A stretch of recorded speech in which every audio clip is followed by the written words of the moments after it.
Jodassin, c'est un petit cadeau que vous venez de nous faire là. Petite évasion à l'extérieur de nos studios. Hein? Non, ça ne vient pas vraiment de moi. C'est un film qu'on a fait pour la télévision américaine. Parce que j'ai eu la satisfaction de voir ça démarrer dans les hit-parades américains. Et comme je ne pouvais pas me rendre sur place pour le faire, qu'Agadir était plus près, qu'il y avait du soleil, il y avait une plage. Ah ouais. Il y avait un problème, c'est que la danseuse, quand elle faisait ses pirouettes, s'enfonçait dans le sable. Obligé de la sentir, mais à part ça... C'était pas les sables mouvants? Non, c'était pas des sables mouvants du tout. Mais un jour, j'aimerais bien amener tout un ballet sur une plage comme ça, c'est génial. Cette notion de l'été indien, finalement, nous est assez peu familière à nous autres Européens. Indien, non, l'été indien, c'est... Bah si. C'est l'été de la Saint-Martin? C'est l'été de la Saint-Martin, tout simplement. C'est-à-dire que c'est la période où il fait beau après l'automne. Mais l'été indien, ça sonnait bien. On a gardé. C'est de Québec, ça vient. C'est l'été des Indiens, ils appellent ça en réalité. Et dans le nord des États-Unis également, vous l'avez connu lorsque le nord des États-Unis et tout le Canada, oui. C'est quand les feuilles ont bien tourné, c'est magnifique d'ailleurs. C'est splendide, vous voyez des collines entières d'arbres avec des feuilles rouges, jaunes, violets, tout. Ah, c'est vraiment magnifique.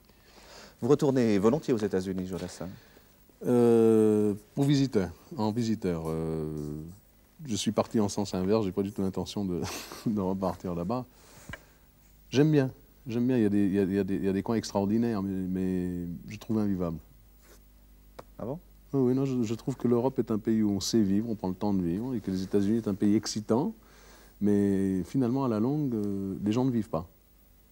Mais lorsque vous retournez aux États-Unis, est-ce que vous retrouvez un petit peu l'ambiance de votre vie estudiantine du temps des œufs plats? Non, oh là là, non, pas du tout. Non, ça, de toute façon, les universités sont les mêmes partout. C'est des espèces de cloîtres en marge du monde réel.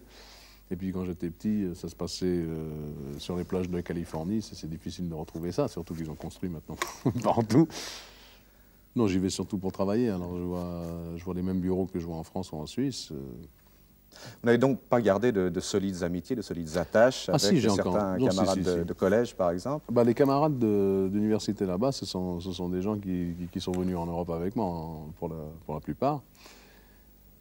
Des camarades de quand j'étais tout petit, non, je les ai tous perdus de vue. Par contre, j'ai de la famille. Ça fait plaisir, évidemment, de retrouver. Ma grand-mère est encore en vie, j'ai des oncles, des tantes, des cousins. Et puis, vous aviez rencontré quelques personnages assez étonnants au moment où vous traîniez la savate aux États-Unis. On rencontre toujours des personnages extraordinaires. Finalement, je pense que si on prend la peine d'écouter et de faire attention, on trouve des gens extraordinaires partout, que ce soit dans un bistrot, que ce soit dans une ferme, que ce soit perché sur un arbre quelque part. Il n'y a pas que des gens inintéressants dans le monde. Il faut avoir un peu de curiosité. Je crois qu'il faut avoir de la curiosité, un peu de patience pour écouter, pour se mettre au diapason, parce que finalement, le problème, c'est un problème de vocabulaire. La personne qui habite la ville, quand il va à la montagne, par exemple, il ne parle pas de la même façon. Alors, le temps de faire la traduction, d'apprendre le vocabulaire, et on peut apprendre des choses très intéressantes. Et vous avez encore le temps d'avoir cette curiosité, d'avoir le temps de flâner? J'essaie de l'avoir.